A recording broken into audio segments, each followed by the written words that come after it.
Hello, my friend. Oh, hello, Julie. So lovely to see your face today.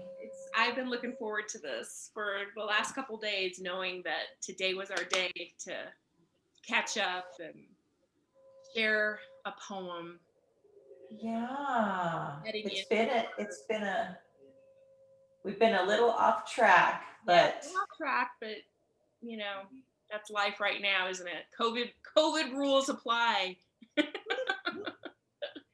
well, I would love to guide both of us and all of our folks who are journeying with us today. I'd love to guide us just in a grounding sound and breath and welcome you just to lead in with your poem. I'm so excited to see what found you this week. Beautiful.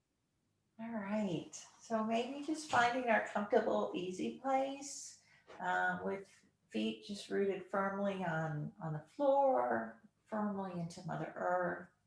Just kind of give yourself a chance to wiggle around and feel your sits bones on your chair and your cushion. And maybe turning your attention to your breath with just gentle breaths in, easy breath out.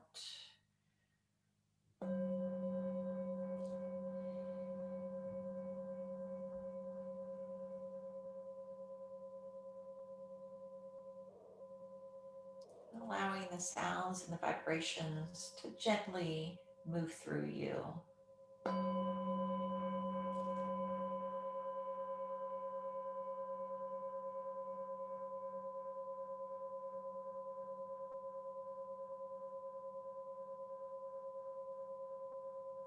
And inviting the breath in, breathing in all that there is,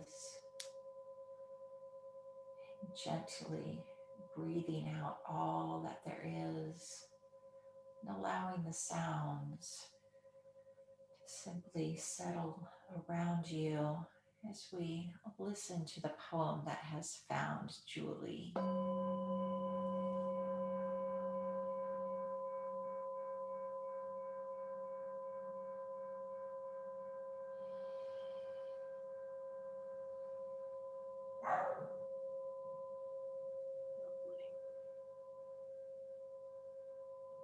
So, the poem that I'm going to share with you today has a really sweet little story.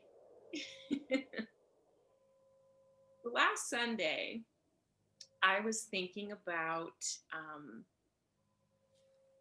President Obama's inauguration, and I was trying to remember who was the poet at that inauguration.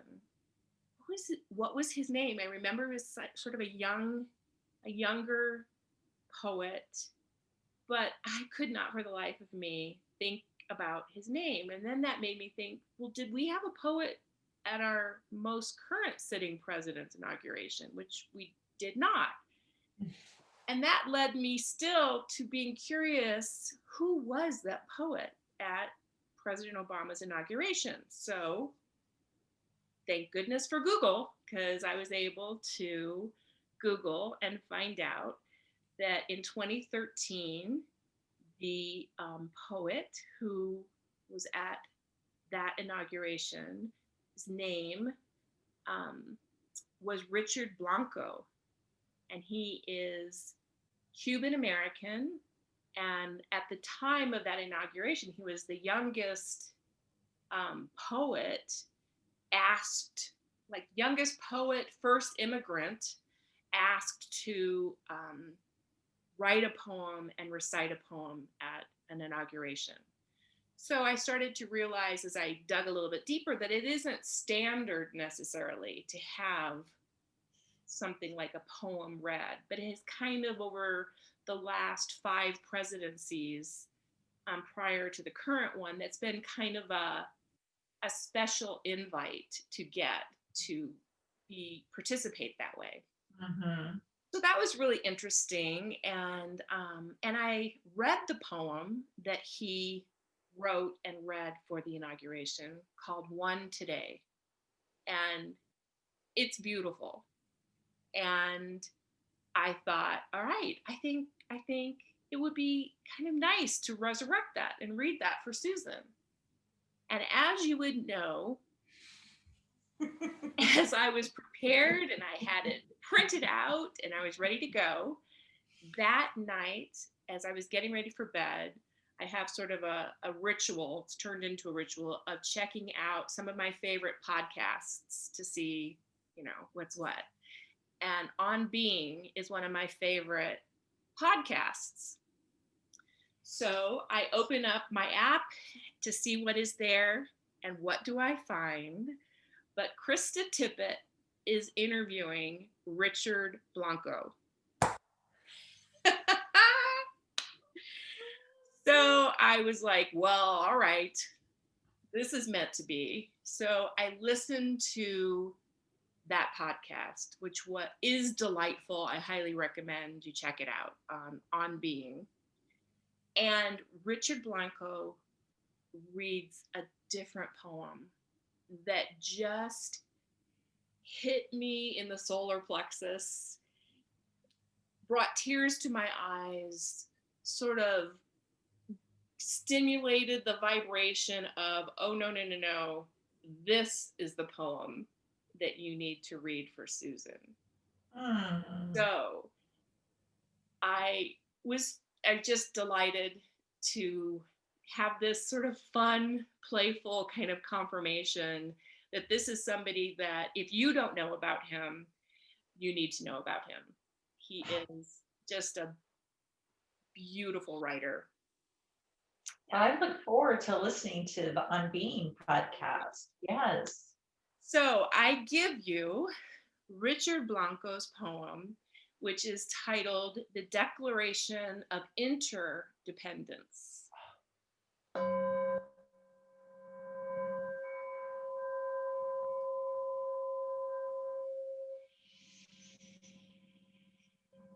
Such has been the patient sufferance. Such has been the patient sufferance. We are a mother's bread, instant potatoes, milk at the checkout line. We are her 3 children pleading for bubblegum and their father. We are the 3 minutes she steals to page through a tabloid, needing to believe that even stars' lives are as joyful and bruised. Our repeated petitions have been answered only by repeated injury. We are her second job, serving an executive absorbed in his Wall Street Journal at a sidewalk cafe, shadowed by skyscrapers.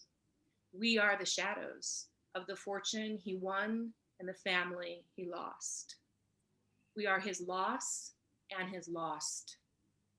We are a father in a coal town who can't mine a life anymore because too much and too little has happened for too long. A history of repeated injuries and usurpations. We are the grit of his Main Street's blacked out window and graffitied truths. We are a street in another town, lined with royal palms, at home with a Peace Corps couple who collect African art. We are their dinner party talk of wines, wielded picket signs, and burned out draft cards. We are what they know. It's time to do more than read the New York Times, buy fair trade coffee and organic corn. In every stage of these oppressions, we have petitioned for redress. We are the farmer who grew the corn, who plows into his couch as worn as his back by the end of the day. We are his TV set, blaring news, having everything and nothing to do with the field dust in his eyes or his son nested in the ache of his arms. We are his son. We are a Black teenager who drove too fast or too slow, talked too much or too little, moved too quickly, but not quick enough. We are the blast of the bullet leaving the gun. We are the guilt and the grief of the cop who wished he hadn't shot. We mutually pledge to each other our lives, our fortunes, and our sacred honor. We are the dead, and we are the living, amid the flicker of vigil candlelight. We are in a dim cell with an inmate reading Dostoevsky. We are his crime, his sentence, his amends. We are the mending of ourselves and others. We are a Buddhist serving soup at a shelter alongside a stockbroker. We are each other's shelter and hope. A widow's 50 cents in a collection plate and a golfer's $10,000 pledge for a cure. We hold these truths to be self-evident. We are the cure for hatred caused by despair. We are the good morning of a bus driver who remembers our name, the tattooed man who gives up his seat on the subway. We are every door held open with a smile when we look into each other's eyes the way we behold the moon. We are the moon. We are the promise of one people, one breath, declaring to one another, I see you, I need you, I am you.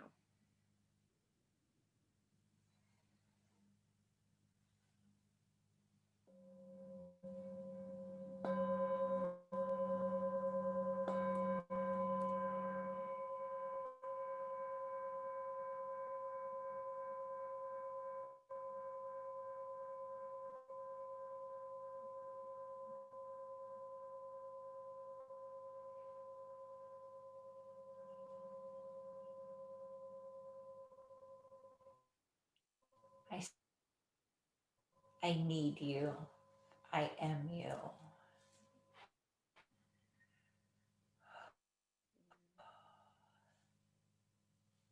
He just, You know, Julie, the way he puts words together. such a lovely, and I was thinking of this particular week after a number of weeks, and here we are in this week of thanks and giving, of remembrance, of gratitude, and this poem that reminds us that I am you, and we are all connected. You know, when we recognize that, you know, right now in the United States, there's such division. And yet when you break it down about, you know, what it is to be, what it is to have won the lottery, to be alive on the planet, and you think about the mystery of what it takes for, you know, an egg to be fertilized and create a life, and that would be you. And you land here on this crazy planet to have a life. You know, you start to realize, you know, just by being here, we've all won the lottery to be here and to have this one precious life that Mary Oliver talks about.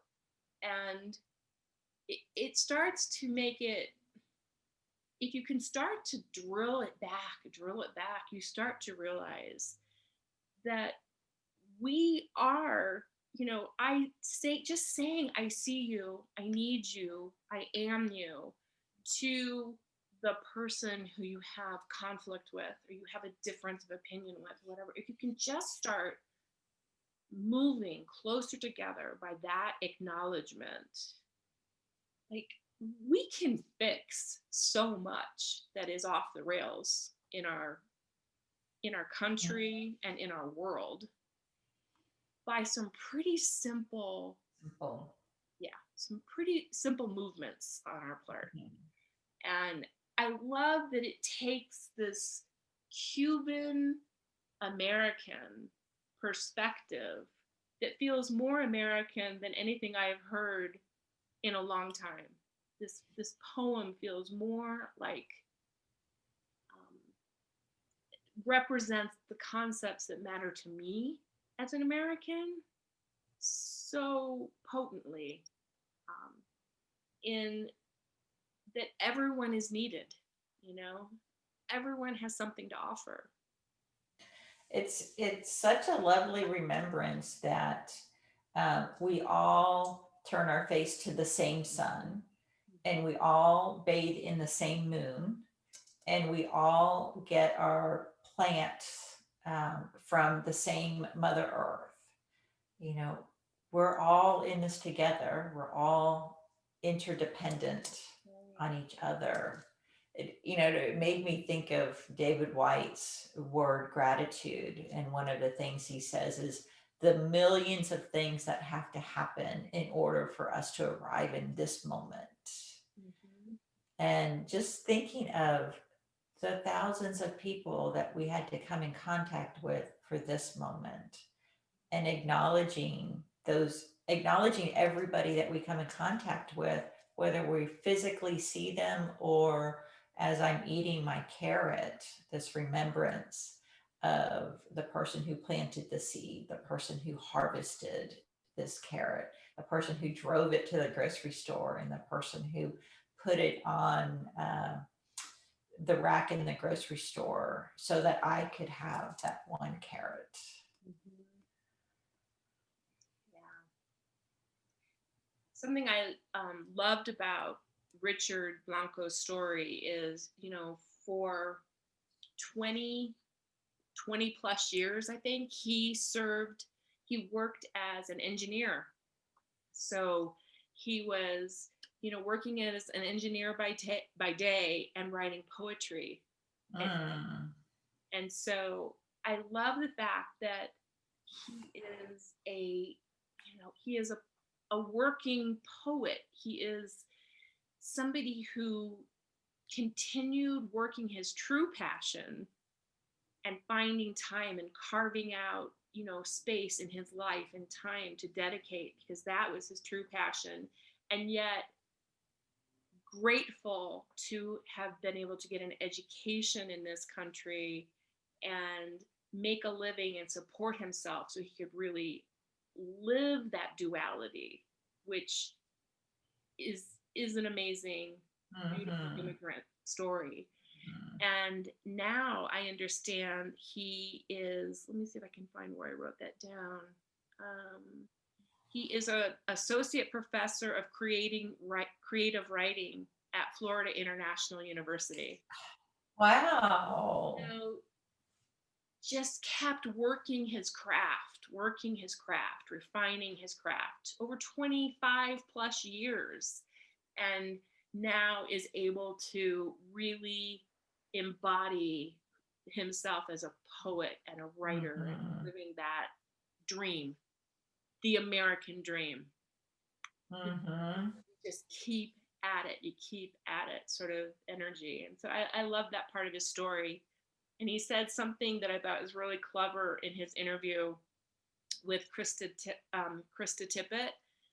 And he said, I was made in Cuba, assembled in Spain, and imported to the United States.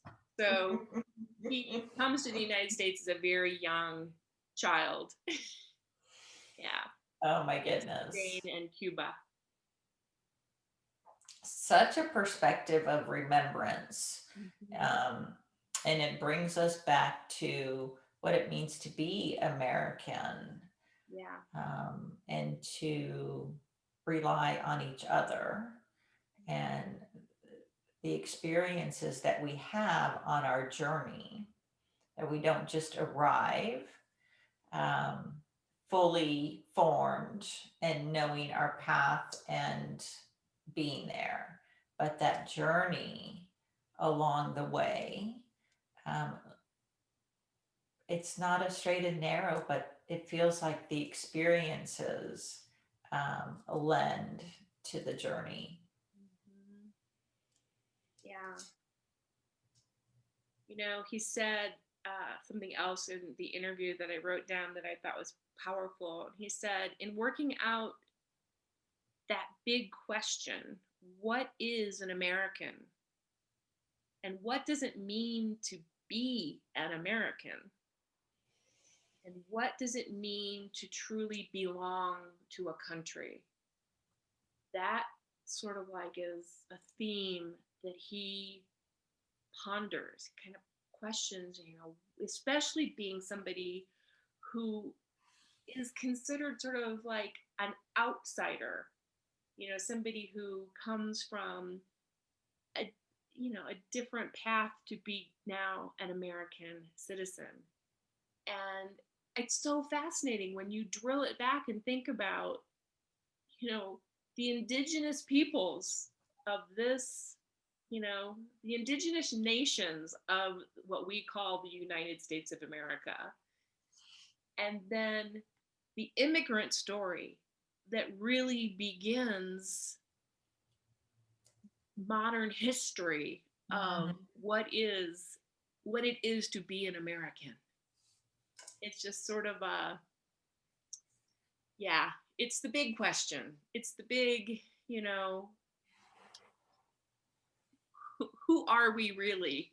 Well, I have so much gratitude that you were open to the energy of Richard Blanco, and you thought you were going to bring us one poem.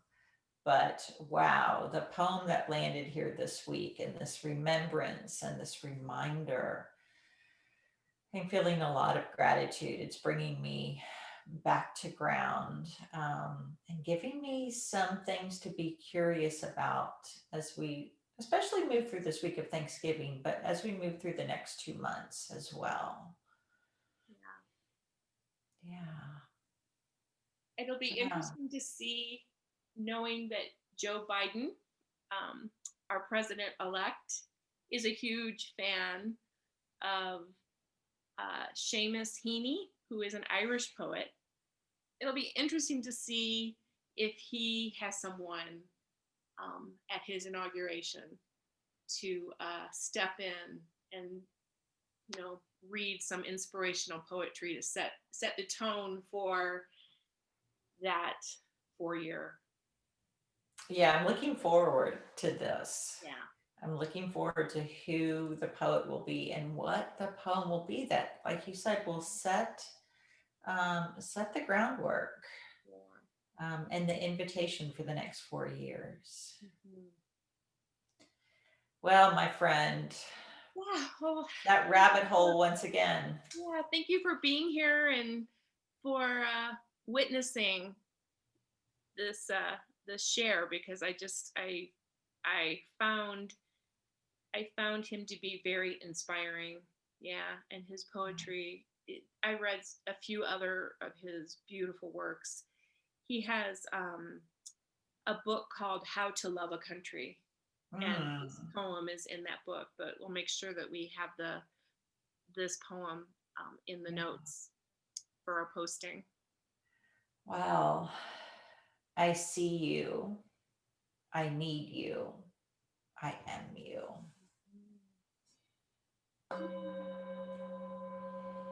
Mm.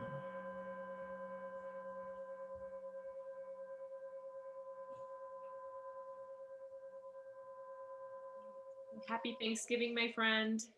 Happy Thanksgiving. Have just a wonderful time. Thank you. You too. Enjoy, enjoy. I'm so grateful for you and your presence and all the ways that you witness me. Feel the same. All right. I'll see you next time. Bye.